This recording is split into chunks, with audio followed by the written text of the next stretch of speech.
Hi everyone! In this round of Life Together videos, we're going to be talking about sustainable living and how by living together in community with other people, you are able to reduce your demand on the Earth's resources. So these videos are just going to be us sitting around congratulating ourselves on how Earth conscious we are? Why not? No, actually, I know that there's a lot more that we could be doing to live more sustainably. Should be doing.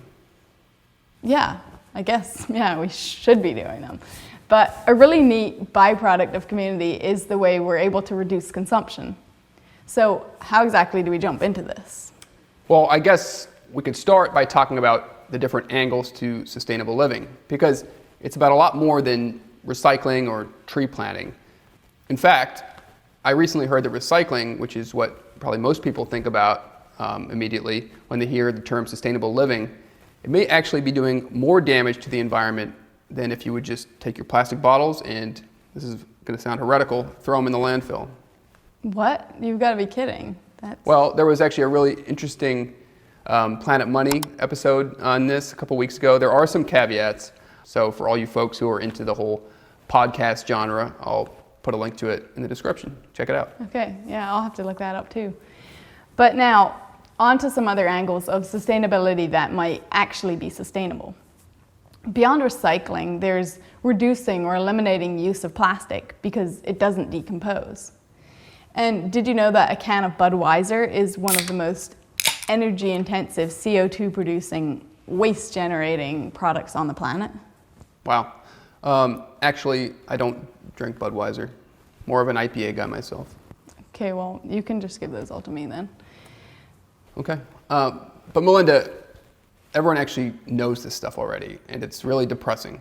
So what vision or ideas are we going to offer the people that are more inspiring? Well, so actually the argument that we are going to be making is that the best way to reduce your impact on the environment is to start living together and sharing with other people.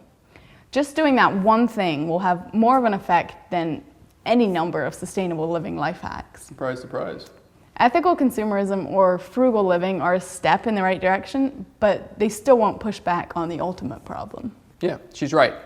Everything from vehicle use to food acquisition and waste to energy consumption to clothing purchasing, all of that is affected when you live cooperatively together with others.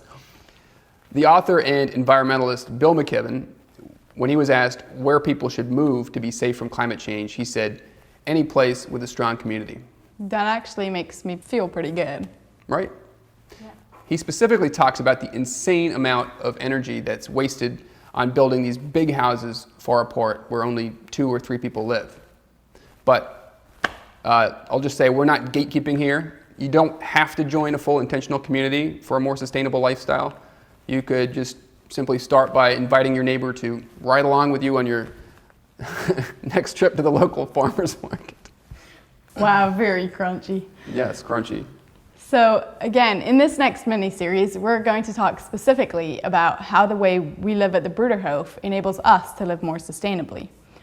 We'll talk about why true sustainable living is really hard, and we'll interview a Bruderhof member from Australia who's been part of an effort using sustainable agriculture to restore a piece of heavily damaged farmland. And we'll also answer any questions that you might have. So make sure to drop them in the comments as we go along, and also please subscribe and ring the bell to be notified every time we upload. Looking forward to it.